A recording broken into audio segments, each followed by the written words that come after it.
Flopsy Rabbit is one of the 4 rabbits in the family. Peter's the eldest, and then the triplets, Flopsy, Mopsy, and Cottontail, are his younger sisters.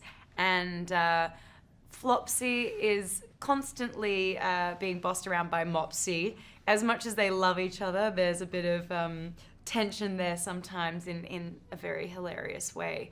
I think Flopsy struggles to be heard in the group sometimes, not just because she has a lisp, but because she perhaps hasn't found her confidence within the group yet.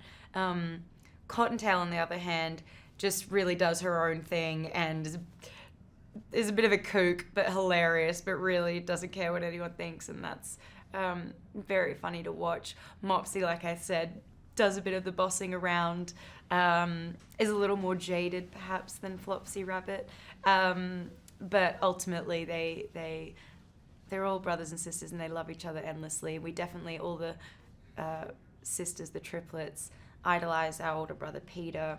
He's definitely the leader of the pack. He's kind of the lovable rogue hero, so to say, in the story, and perhaps leads them into precarious situations, primarily in McGregor's garden. But ultimately he's there to look out for his sisters and, of course, their cousin Benjamin Bunny, who is very sweet and loyal.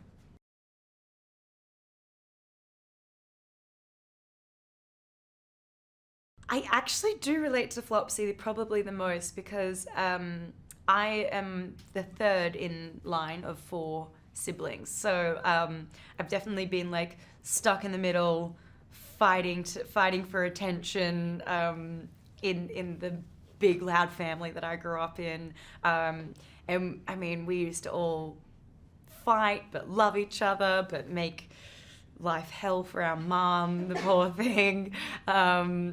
So it's fun kind of being in that family dynamic again, where you've got brothers and sisters and just general mayhem all the time.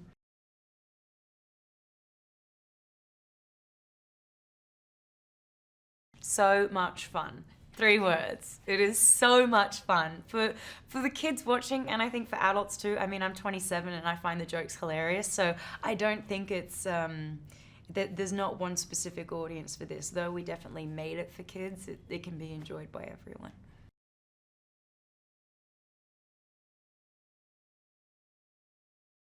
To be amongst this caliber of cast is always a joy, and yeah, an honor really. I've worked with Donal this is our 3rd film technically together, though we didn't get to interact together on this film, and I'm already a huge fan of his work. Rose I've admired from afar for so long. James, of course, like, who could be better to play Peter Rabbit? He has that cheeky nature, very charming, very funny, very witty, but also very emotive and heartfelt, and you feel a lot through Peter. You forget very quickly that it's a CGI animation, and you do really get lost in these characters the way you do with the live action human actors.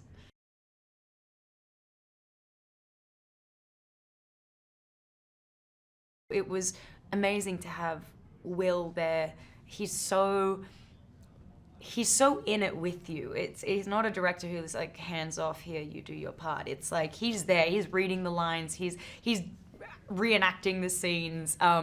He has such energy about him, and he's so willing to try things. He's constantly saying, no, forget that, don't worry about what I said, forget that, try that, that's working, let's do that again. And I love working like that in a collaborative way, where you can kind of see the material evolve throughout the process. That makes me as an actor feel more involved in the story, and yeah, it's very appreciated when a director lets you in that much.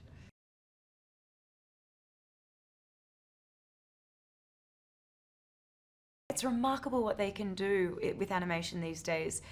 Truly it is. I mean, I work in the business. I understand to an extent how they go about this sort of stuff, but to truly get lost in the film the way I did 5 minutes into watching the movie is just crazy. I mean, it really is a credit to how talented the people at Animal Logic are. But yeah, no, the filming process was interesting. They would film us recording our dialogue, and they would try and inject our mannerisms and facial expressions into the characters so they could all be differentiated in that way, which is I mean, a ton of work on their end, but it is so necessary so that each character has their own defining character traits.